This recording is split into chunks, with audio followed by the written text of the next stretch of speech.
Elias não dormiu mais. O cheiro de enxofre permaneceu no quarto mesmo depois de abrir a janela por alguns segundos. Quando voltou a fechá-la, percebeu que a névoa havia engolido completamente a praça. A igreja, que ficava a menos de 100 metros da pousada, simplesmente desaparecera atrás daquela massa branca. Mas havia um detalhe: os sinos continuavam tocando. Não como antes. Agora o som parecia distante, deformado, como se viesse de algum lugar muito mais profundo que a torre da igreja. Quando o sol finalmente nasceu, a névoa recuou tão rápido quando havia surgido. Os moradores voltaram às ruas. Conversavam, compravam pão, varriam a neve das calçadas. Era como se a noite anterior jamais estivesse existido. Greta serviu café em silêncio. Nenhum outro hóspede falava. Todos mantinham os olhos baixos. A menina, disse Elias. Quem era? Greta continuou limpando uma xícara. Você a viu? Sim. Pela primeira vez a mulher pareceu realmente assustada. Então ele já sabe que você voltou. Quem? Ela não respondeu. Apenas olhou para o crucifixo pendurado na parede. Algo chamou a atenção de Elias. Cristo não estava pregado na cruz. A cruz estava vazia. Onde está a imagem? Greta apertou a xícara com tanta força que ela rachou. Foi retirada há muitos anos. Por quê? Ela respondeu quase num sussurro. Porque ele não suporta ser observado. Depois do café, Elias caminhou até o antigo cemitério. Sua mãe estava enterrada ao lado do pai, ou pelo menos era isso que dizia a lápide. Ao se ajoelhar diante do túmulo, percebeu algo estranho. A terra estava afundada, como se o caixão tivesse desaparecido. Enquanto observava aquilo, ouviu uma voz atrás de si. Eles nunca ficam lá por muito tempo. Era um homem idoso, muito alto. Vestia um pesado casaco cinza e carregava uma pá sobre o ombro. O senhor é o coveiro? Fui. Foi? Não enterramos ninguém há 17 anos. Elias olhou novamente para os túmulos. Havia flores recentes sobre muitos deles. Então essas pessoas... O velho sorriu sem alegria. Estão mortas. Fez uma pausa. Só não estão debaixo da terra. Antes que Elias pudesse perguntar qualquer coisa, o homem foi embora. Nenhuma pegada ficou na neve. Naquela tarde, Elias resolveu visitar a igreja. As portas de madeira permaneciam abertas. Lá dentro fazia muito mais frio do que do lado de fora. O altar estava coberto por um pano negro. As imagens dos santos haviam sido retiradas. As paredes exibiam profundas marcas de arranhões, como se alguém estivesse tentando sair dali. Não entrar. Ao caminhar pelo corredor central, uma lembrança surgiu de repente. Um menino correndo, velas apagadas, pessoas gritando. E o próprio Elias, ainda criança, escondido atrás dos bancos. A memória desapareceu tão rapidamente quando veio. No altar havia um velho diário, sem cadeado, sem poeira, como se alguém tivesse deixado ali naquela manhã. A primeira página dizia: se você encontrou este livro, ainda existe esperança. As páginas seguintes relatavam acontecimentos ocorridos quase 150 anos antes. Na época, Dormit era uma vila de mineiros. Durante uma escavação nas montanhas, trabalhadores encontraram uma enorme câmara subterrânea. No centro dela havia um círculo de pedra. Dentro do círculo, algo respirava.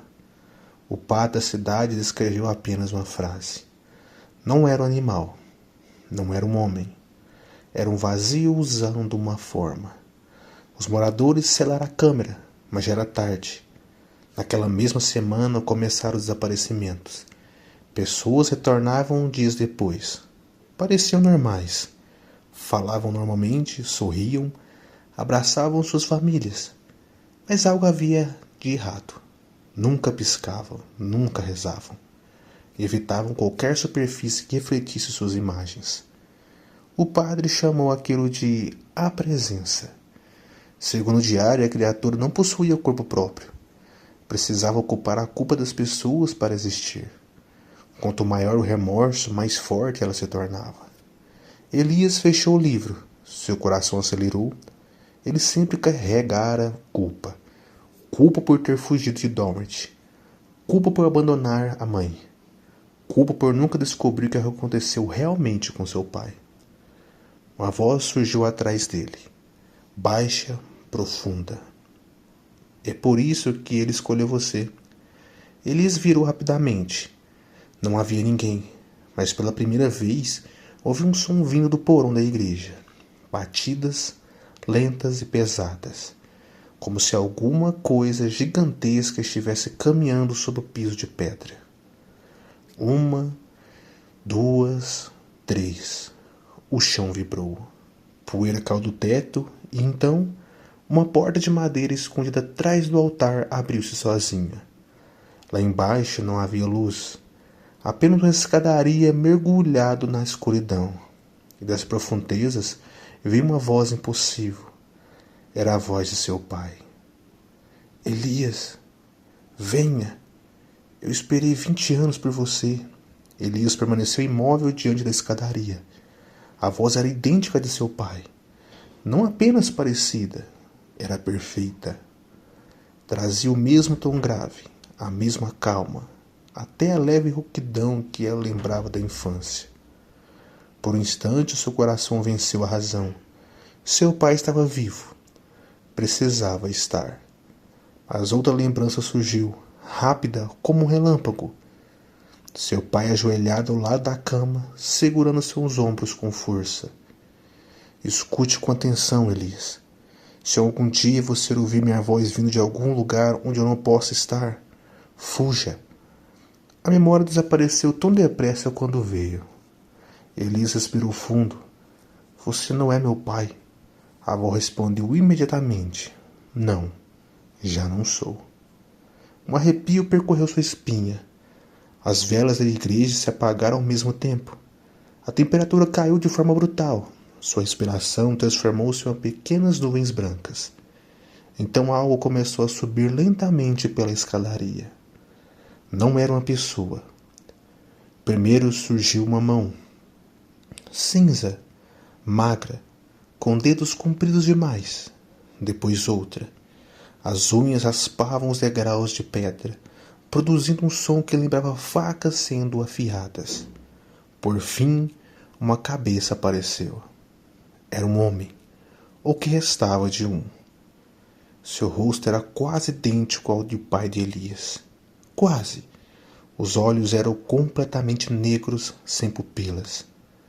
Os lábios haviam sido costurados por um fio escuro que parecia feito de cabelos humanos. Mesmo assim, a criatura falava. A voz não saía da boca. Vinha de dentro da cabeça de Elias. Você cresceu. O que você é? A criatura inclinou a cabeça, seus ossos estalaram um a um. Uma lembrança. Num piscar de olhos desapareceu. Não correu, não pulou, apenas deixou de existir. A igreja voltou ao silêncio. Mas Elias percebeu que havia pegadas úmidas no chão. Elas seguiam em direção à saída, como se aquela coisa tivesse acabado de passar por ele. Quando deixou a igreja, encontrou Greta esperando na praça. Ela parecia nervosa. Você entrou no subsolo? Existe alguma coisa lá? Greta fechou os olhos. Eu avisei. O que está acontecendo naquela cidade? A velha permaneceu em silêncio durante alguns segundos. Depois apontou para as montanhas ao norte. Antes de existir Dorothy, existia um mosteiro naquele lugar. Os monges registraram uma lenda. Havia uma criatura muito antiga que dormia sob a montanha. Eles não lhe deram um nome. Apenas o chamavam de o Pastor das Cinzas. Demônio? Greta sentiu lentamente. Diziam que ele não devorava carne, devorava culpa. Quanto mais arrependida era uma alma, mais saborosa se tornava. Elias sentiu o estômago embrulhar. Isso é impossível. Você ainda acredita nisso? Ele apontou para a igreja. Depois do que viu, ele permaneceu calado. Naquela noite, a energia da cidade falhou. As ruas mergulharam na escuridão. As poucas lanternas a óleo criavam as sombras distorcidas sobre a fachada das casas. Do lado de fora da pousada, ouviu-se um grito. Depois outro. As janelas se fecharam quase ao mesmo tempo. Ninguém saiu para ajudar.